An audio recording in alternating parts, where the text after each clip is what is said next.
eu acho que é inegável também que tem uma certa insatisfação, especialmente no ensino fundamental e no médio, em relação a esse modelo, né? E a primeira das coisas que eu fiquei pensando a respeito disso é que, na verdade, essa insatisfação também se dá por parte dos docentes, que não se sentem formados para dar aula online, né? E aí tem uma demanda, eu tenho vários colegas que são professores de ensino fundamental e médio, todos eles estão assim exaustos, premidos pelas novas exigências. É claro que se a gente não sabe fazer, também tem surgido, por outro lado, assim, soluções muito inventivas, muitas coisas interessantes. Mas como fazer a médio e longo prazo? Eu vou soltar também a pergunta. E para curto prazo, para que esses professores que não tiveram formação possam se informar ou melhorar as suas práticas, e a médio e longo prazo, como fazer para sanar isso? Deveríamos formar melhor professores para dar aula também no modelo de ensino à distância? Quais são os perigos e as vantagens desse tipo de formação? Realmente tem vários aspectos problemáticos aí, né? Mas eu acho que a questão da capacitação, ela talvez seja o menor deles, né? Eu acho que a gente sente muito isso quando você tem essa demanda urgente, né, a curto prazo, e que os professores estão sendo exigidos a dar uma resposta juntamente com as suas escolas e sistemas de ensino, né? Então talvez seja uma das coisas que mais se sente, junto com a questão também de algumas implicações sobre a própria questão da organização do trabalho docente, né? Trabalhar com essa mediação de tecnologia, se você não tiver uma disciplina muito bem construída e consolidada, ela realmente tende a tomar o seu tempo todo, né? E aí o desgaste é muito grande, né? E principalmente quando você não tem uma estratégia definida, né, uma metodologia, você não tem um projeto definido, né, e que você não sabe quem vai elaborar os materiais, como esses materiais vão ser elaborados, que tipo de suporte o professor vai ter, e aí o que a gente está vendo é que os professores eles estão tendo que se virar sozinhos para fazer tudo, né? Pelo menos os processos que eu estou acompanhando, o professor que está desenvolvendo material, o professor que está desenvolvendo a apresentação de slides, o professor que está desenvolvendo a apostila, o professor que está fazendo webconferência, e aí ele está fazendo do computador dele, não tem um suporte técnico para isso, realmente isso vai ser muito desgastante, né? A gente entende que isso é uma resposta improvisada, né? E que tem esses problemas todos que devem ser pensados. Né? Se a adoção desse tipo de recurso se tornar um pouco mais comum nos processos de educação básica, né, é necessário que elas sejam feitas dentro de um determinado planejamento. Né? Você tem que ter a capacitação, sim, né, mas você tem que ter a parte de suporte, você tem que ter né, projeto pedagógico, você tem que saber quais recursos vão ser utilizados, como que eles vão ser utilizados, né, como que eles se integram à sua metodologia, como que eles se integram à concepção pedagógica do professor e da escola. Então precisa ter esse processo de planejamento, né, além de você ter também as condições de realização desse processo todo. Né? Não dá para você pegar e jogar tudo nas costas do professor. Né?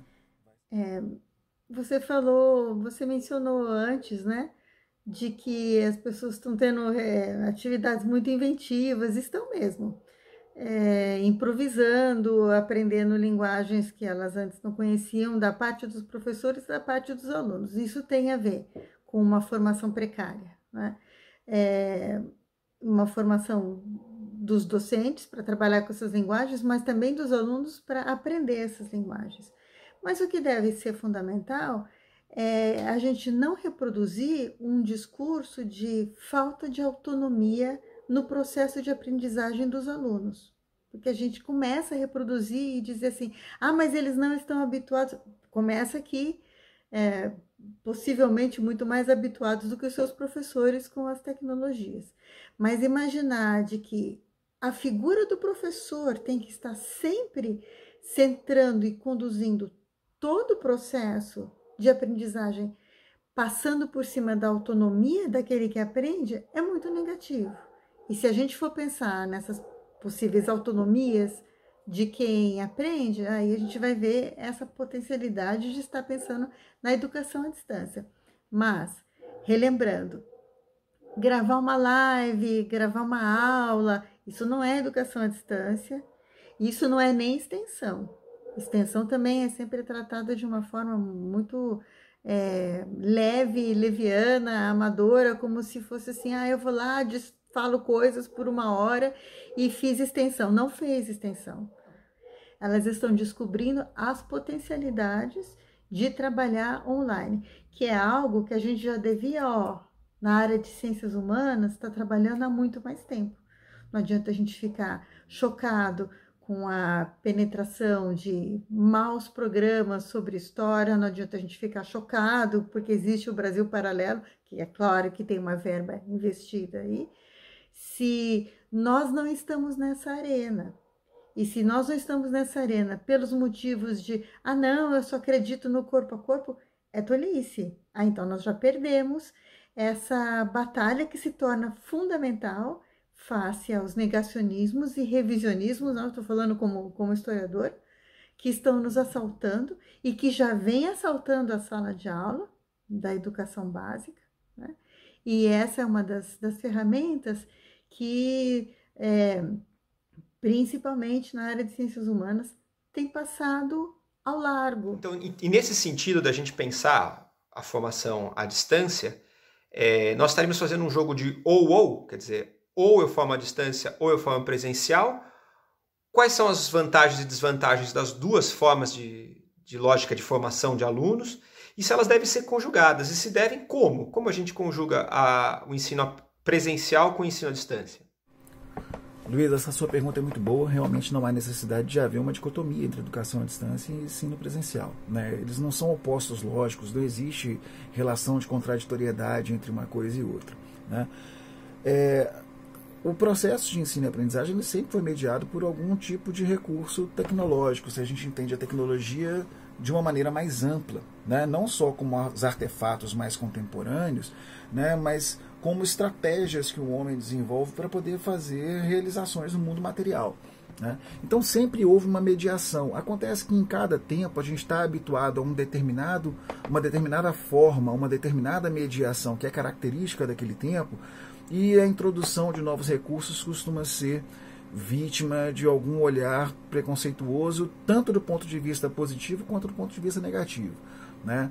Tanto daqueles que vão achar que uma determinada nova tecnologia vai resolver tudo, quanto aqueles que vão achar que ela vai destruir tudo, né? Como exemplo, né, a gente tem lá na Grécia Antiga uma própria crítica de Platão através do seu personagem Sócrates, num dos seus diálogos, quando ele faz uma crítica veemente à adoção da escrita como forma de se ensinar filosofia, né? Por quê? Porque você estava habituado a entender a filosofia como uma forma de produção intelectual que ela aconteceria necessariamente no encontro face a face, no diálogo, né? E que precisaria usar da memória, precisaria usar da oralidade e tudo mais, e que a escrita como forma de se transmitir e se ensinar, né, ou se registrar o conhecimento filosófico, mataria a essência do conhecimento filosófico. Então essas críticas aos recursos, às inovações, vamos dizer assim, a gente tem elas desde sempre, né? Se você olhar as pesquisas que são desenvolvidas nos Estados Unidos desde o fim da década de 90, sobre a capacidade de aprendizagem entre uma aula presencial e uma aula em educação à distância. Como isso foi medido? Isso foi medido por meio de provas, de testes de desempenho, e no qual as pessoas tinham que demonstrar se elas tinham recebido aquele conteúdo, etc. Qual foram os resultados? Bastante incômodos. Não há diferença entre você ter tido aquelas aulas presencialmente ou em EAD. Isso incomoda? Lógico que incomoda. Porque a gente sabe que a universidade está muito além do que só passar os conteúdos. A universidade é um mundo, né, de atividades, de palestras, de organização política, de atividades culturais. A gente sabe tudo isso. E é por isso que a gente luta pelo amplo acesso à universidade pública. Mas o argumento de que não se aprende online é falso argumento.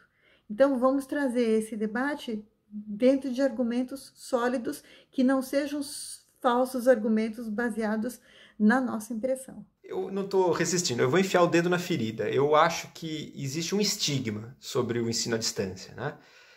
Outros países são mais bem resolvidos com isso. No Brasil também há, além do estigma, um certo perigo aí na ideia de baratear custos, de fazer uma educação que às vezes pode não ser das melhores. Eu estou falando abertamente o que eu ouço, o que eu leio, né?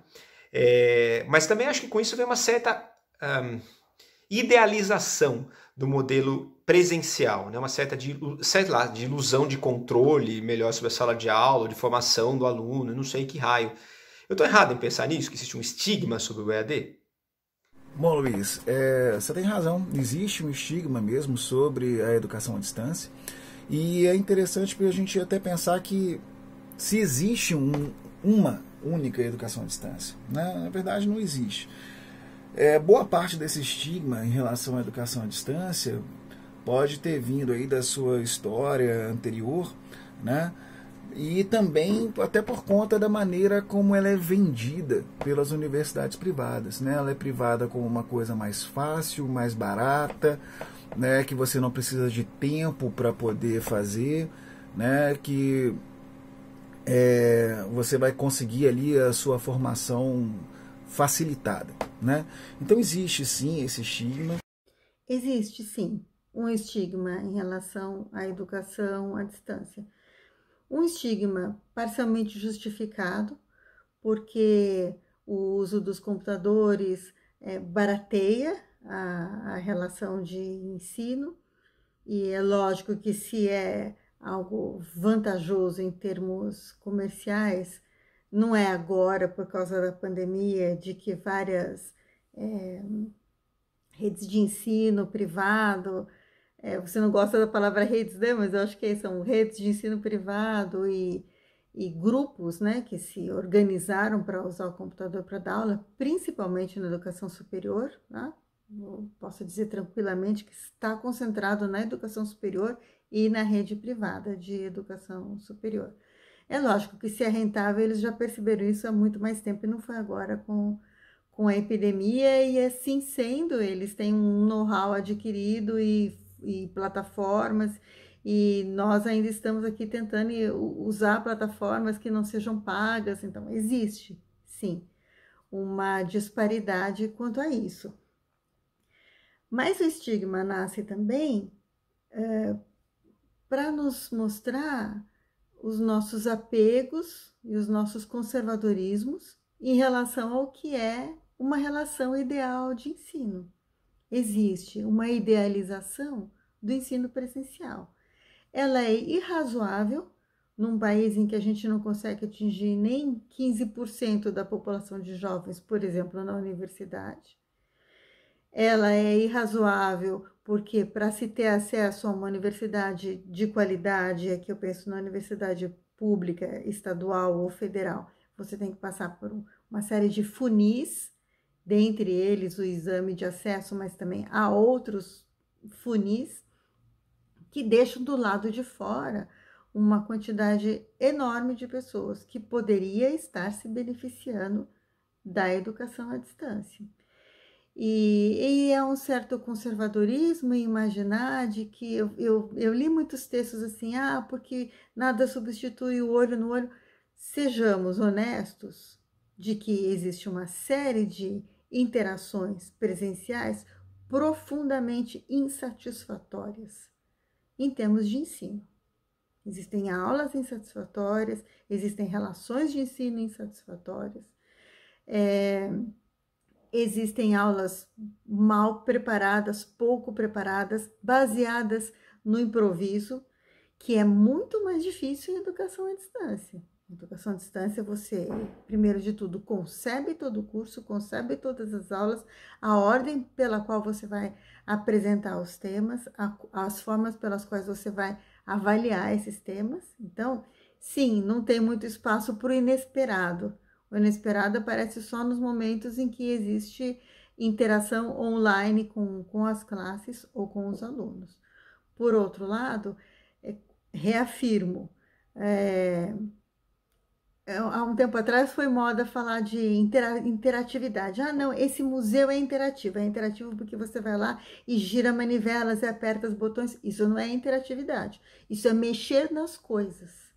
A interatividade é uma atividade intelectual, de revelação, de quando você recebe, transmite estímulos e forma ideias. Nesse sentido, é possível haver plena interatividade sem estar necessariamente na presença física das pessoas.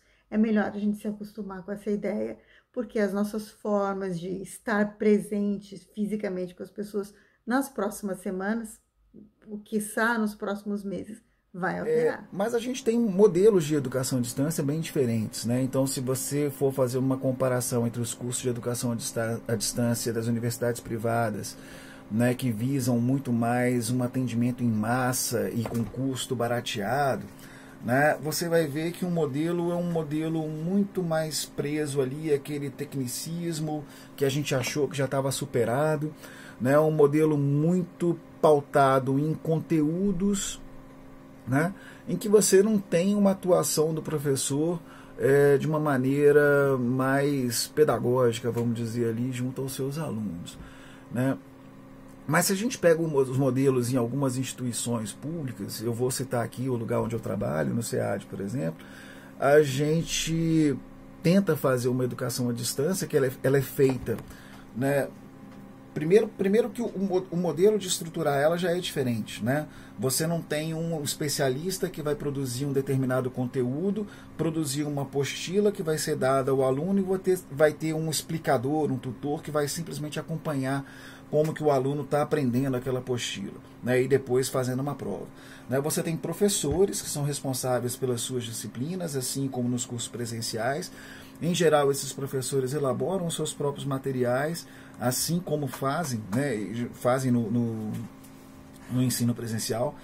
Esses professores, a grande maioria, como eu, já vem de experiência docente há muito mais tempo, né? Esse tipo de trabalho que a gente faz, né, e aqui eu vou falar por mim, dos colegas com que eu tenho mais proximidade, é um trabalho que a gente baseia muito nas interações com os alunos, né? E nesse sentido, talvez essa interação que a gente tenta, proporcionada pelas tecnologias de informação e comunicação que a gente tem hoje, acabam sendo, algumas vezes, bem mais reais do que as experiências que a gente tinha na educação presencial, porque aí você tem aquele momento que você está na sala de aula, conversa, mas aí é um ou outro aluno que te procura num corredor, no intervalo, no seu gabinete, na sua sala, para tratar de alguma coisa, né? E esse contato ali com os alunos à distância, pelo menos para mim, que estou muito presente ali, todo dia estou respondendo mensagem, fórum, né, tem horário de atendimento individualizado com os meus alunos, que a gente faz por webconferência, para orientação e tudo mais. Esse contato a gente consegue ver ele bem próximo, né? A gente tem integrado, né, só para a gente poder ver essa diferença de achar que um aluno de educação à distância é um estudante de apostila, né? A gente tem integrado os alunos do SEAD na UFOP na iniciação científica, na extensão. Então você tem modelos diferentes, né? Julgar a educação à distância de uma maneira estigmatizada, achando que ela é uma única coisa, né? É aquela propaganda que aparece na TV, que é o curso para quem não tem tempo, é o curso para quem não vai ter tempo de estudar ou que precisa de um diploma fácil. Realmente é uma ação, é um julgamento de quem desconhece a variedade das realidades que a gente pode ter com a educação à distância.